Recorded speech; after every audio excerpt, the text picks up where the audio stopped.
With his effortless defense techniques and statements, the Cardano founder seems to have something up his sleeves.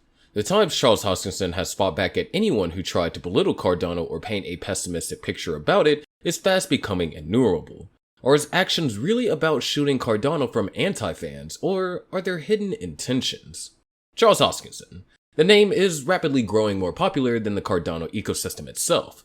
His constant display of resilience and outspoken remarks have gotten the media on his tail. Do you know how many times Hoskinson has fought back for Cardano? If Cardano were human, it would have emptied its bank account for its armor-like personality. Well, you don't? Perhaps we just need to bring up a few scenarios to remind you. Last year, former Twitter CEO Jack Dorsey's latest tweet didn't sit well with the Cardano creator, who squarely aimed at the Bitcoin proponent and said that the merge will kick off an era where all proof-of-stake networks will be unfairly categorized as being similar to Ethereum. Hoskinson's tweet read, "Now begins the era, everyone assuming that all proof-of-stakes work like Ethereum's proof-of-stake. The maxis will attack Cardano for slashing and labeling all Ethereum problems as ours. Thanks, Jack." Back then, according to Hoskinson, Ethereum's much-anticipated merge was one of the hardest things that have ever been done in the digital asset space. The Cardano founder congratulated the community on this achievement, but he believed that the crucial transition of Ethereum from proof-of-work to proof-of-stake would prompt Bitcoin maximalists to attack Cardano. The comment was in response to Dorsey's cited blog post by a fellow Bitcoin maximalist, Scott Sullivan, that started by saying, "Bitcoiners don't care too much about what goes on in shitcoin land." Sullivan took a jibe at the proof-of-stake mechanism, calling it hand-wavy, and went ahead to explain that proof-of-work based systems were superior to the former in terms of decentralization, network security, permissionless, and incentive structure.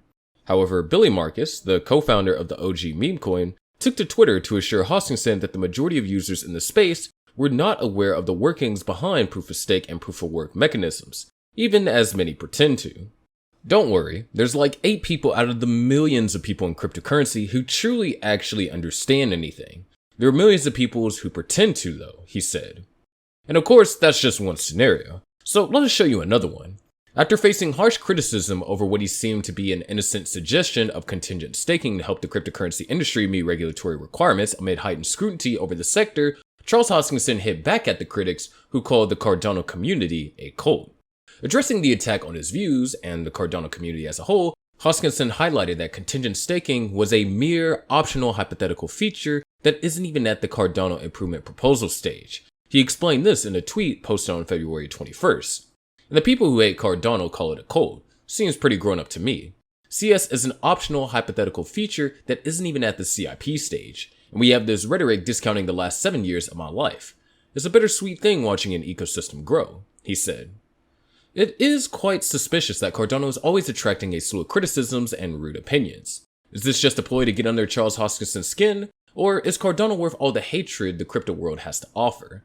As suspicious as this is, it is also scary. The most recent criticisms of Cardano is proof that this war of words is not ending anytime soon. So what happened?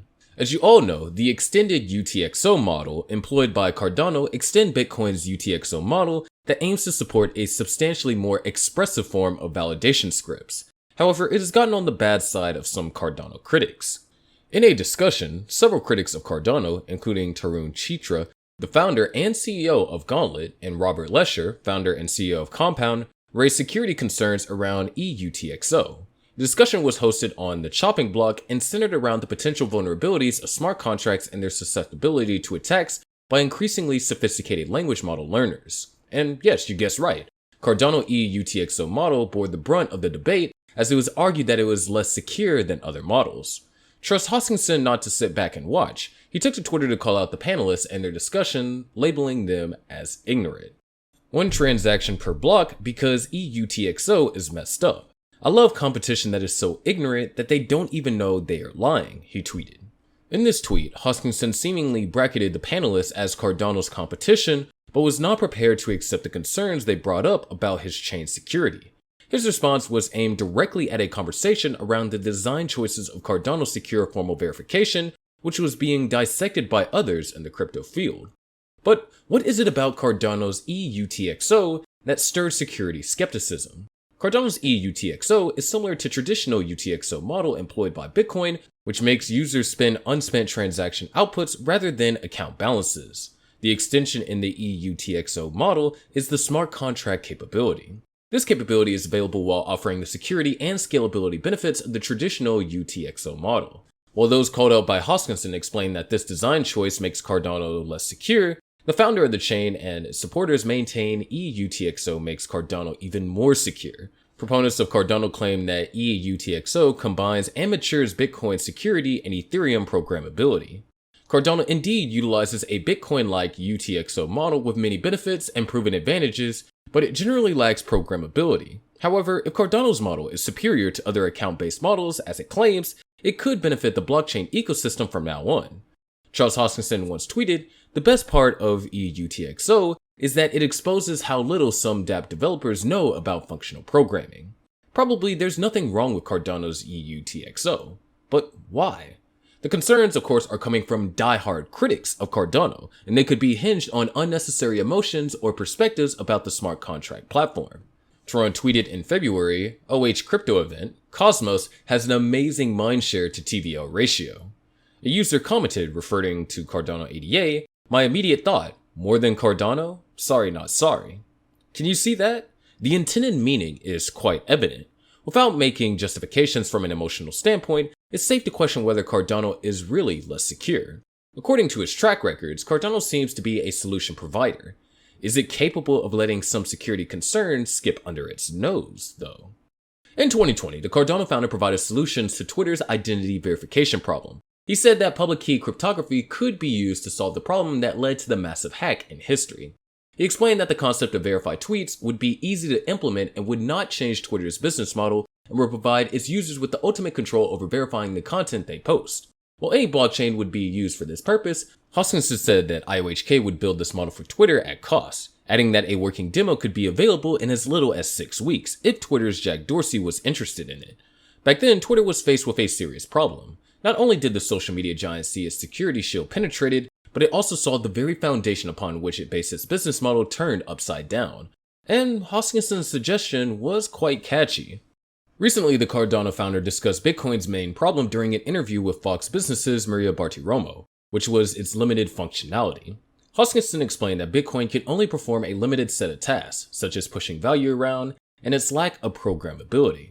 Hoskinson, who is also a co-founder of Ethereum, shared that Ethereum was developed to address the limitations of Bitcoin by introducing smart contracts and programmable money. Drawing a comparison to the evolution of web browsers with the introduction of JavaScript, he explained that this has enabled interaction with web pages and led to emergence of platforms like YouTube and Facebook. In the interview, Hoskinson also talked about the success of Cardano, launched in 2017, which now has over 3.5 million users worldwide. He emphasized the potential of blockchain technology to address complex problems in various sectors, especially in situations where a consortium of actors need to work together but does not necessarily trust one another. Regarding international economies adopting blockchain technology, Hoskinson acknowledged a global trend towards transnational decentralized frameworks. He further argued that in the absence of a single nation standard, blockchain could serve as a compromise solution, providing a transnational decentralized framework with fairer rules for everyone, ensuring equal treatment and inclusion. Charles Hoskinson used the best words to definitely establish his points. From Charles Hoskinson's perspective, Cardano is not a failure, as he recently predicted that nation-states will adopt a smart contract platform within the next decade if anti-crypto forces do not get in the way. For a solution provider like Cardano, it won't fail to administer solutions to itself. At least those are our thoughts. But that's going to do it for this video. Make sure you click on the subscribe notification buttons, and we'll see you in the next video.